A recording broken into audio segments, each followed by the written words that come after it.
সামনেই আসতে চলেছে হনুমান জয়ন্তী।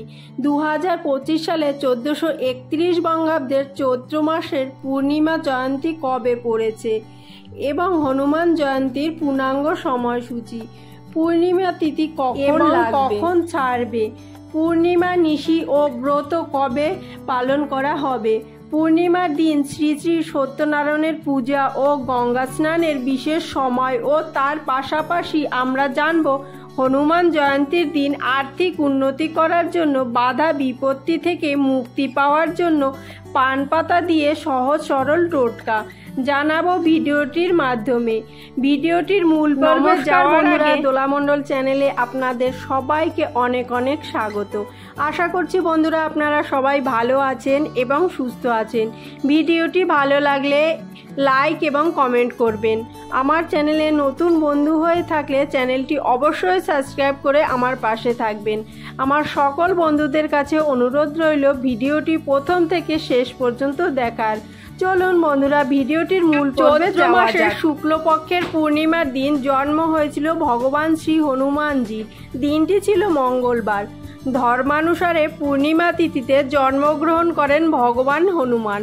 সেই কারণে চৈত্র মাসের শুক্লপক্ষের পূর্ণিমা তিথিতে পালিত হয় হনুমান জয়ন্তী।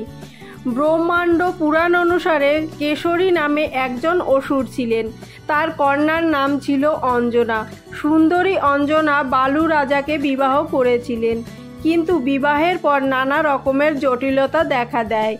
বহুদিন ধরে রাজা কেশরী ও দেবী অঞ্জনার সন্তান হচ্ছিল না। এই কারণে মনোকষ্টে ভুগছিলেন তারা দুজনেই। তাদের কষ্ট দেখে ধর্মরাজের দয়া হলো। একদিন অরণ্য ভ্রমণ করছিলেন দেবী। তিনি একাই ভ্রমণ করছিলেন সেই দিন। তখন ধর্মরাজা এক নারী রূপে এসে অঞ্জনার সাথে সাক্ষাৎ করেন। দুজনের মধ্যে গড়ে ওঠে বন্ধুত্ব। কথায় কথায় জানতে চান অঞ্জনার দুঃখের কথা। তারপর তাকে সন্তান লাভের পরামর্শ দেন তিনি। অঞ্জনাকে পবনদেবের আরাধনা করতে বলেন। সেই নারীর কথা শুনে অঞ্জনা পবনদেবের আরাধনা শুরু করেন। বহু বছর তপস্যা করে পবনদেবের কৃপা পান দেবী অঞ্জনা। পবনদেবের কৃপায় অঞ্জনার গর্ভে জন্ম নিলেন শ্রী হনুমানজি। সেই কারণেই হনুমানজির পবনপুত্র নামে পরিচিত। এছাড়াও রয়েছে হনুমানজির জন্ম নিয়ে আরেকটি কাহিনী। দশিত আছে রাষ্ট্রটি যজ্ঞ করে অগ্নি দেবতার কাছ থেকে পেয়েছিলেন দাইন পায়েস।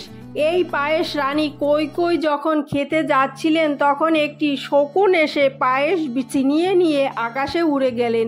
অন্যদিকে অঞ্জনা পুত্র কামনায় শিবের তপস্যা অঞ্জনার তপস্যায় ভগবান শিব তুষ্ট হন। তিনি দেবী অঞ্জনাকে দর্শন দিয়ে বলেন একাদশ রুদ্রের একটি রুদ্র হয়ে জন্ম নিলেন তিনি। এরপর ভগবান শিবকে পুত্র হিসাবে পেতে অঞ্জনা পবনদেবের তপস্যা করেন। তপস্যায় তুষ্ট হন পবনদেব। এমন সময় সেই শকুন পায়েস নিয়ে উড়ে যাচ্ছিল। সেই পায়েসের বাটি ফসকে গিয়ে অঞ্জনার কাছে এসে পৌঁছায়। সেই পায়েস গ্রহণ করেন দেবী অঞ্জনা। তখন তিনি গর্ভবতী হন। পুরাণ অনুসারে হনুমানের জন্ম হয়েছিল দেবী অঞ্জনার গর্ভে। অঞ্জনা ও কেশরীর পুত্র হিসাবে জন্ম নেন হনুমানজি। ভগবান হনুমান হলেন মহাদেবের অংশ। ভগবান বিষ্ণু রামের অবতারের জন্য জন্ম নেবেন বলে স্থির করেন। তখন ভগবান শিব হনুমান রূপে জন্মগ্রহণ করেন। 2025 সালে 1431 বঙ্গাব্দের চৈত্র মাসের পূর্ণিমার পূর্ণাঙ্গ সময়সূচি। পূর্ণিমা তিথি শুরু হবে 11 এপ্রিল 2025, বাংলা 28 চৈত্র 1431 বঙ্গাব্দের শুক্রবার রাত 2:44 পর থেকে। পূর্ণিমা তিথি সমাপ্ত হবে 12 এপ্রিল 2025, বাংলা 29 চৈত্র 1431 শনিবার শেষ রাত্রি 4:37। 2025 সালে চৈত্র মাসে পূর্ণিমা নিশি ও ব্রত একই দিনে পালন করা হচ্ছে, অর্থাৎ 12 এপ্রিল 2025, বাংলা 29 চৈত্র 1431 বঙ্গাব্দের শনিবার। পূর্ণিমার দিন শ্রী শ্রী সত্যনারায়ণের সময় হবে 53 মিনিটের পর থেকে সন্ধ্যা 7:29 মধ্যে।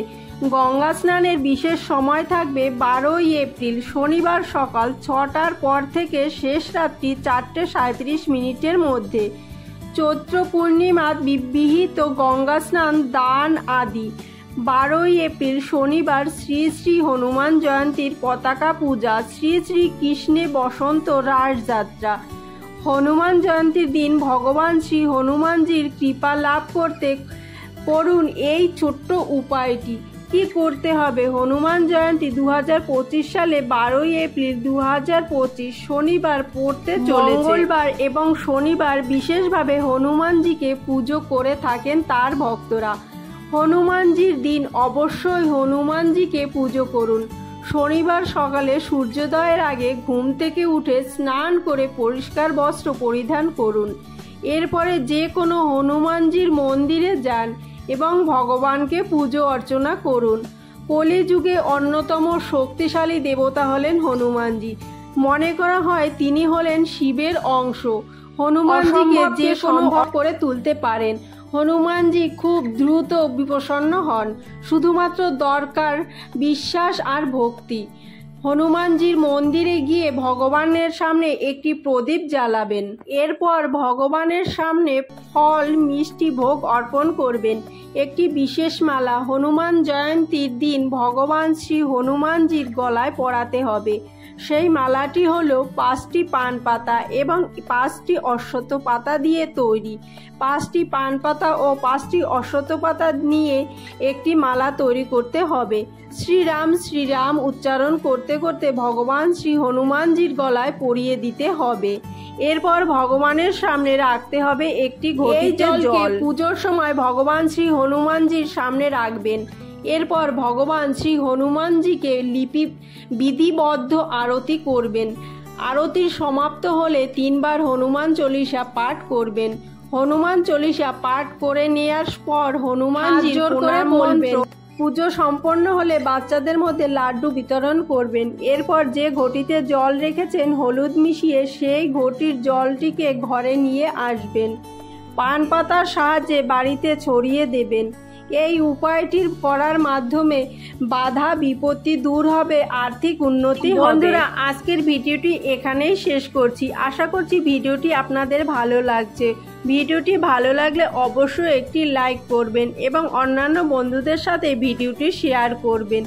বন্ধুরা, ভিডিওটি সম্পূর্ণ দেখার জন্য আপনাদের অসংখ্য ধন্যবাদ। আসছি পরবর্তী একটি নতুন ভিডিও নিয়ে। ততক্ষণে আপনারা ভালো থাকবেন, সুস্থ থাকবেন। জয় শ্রীরাম।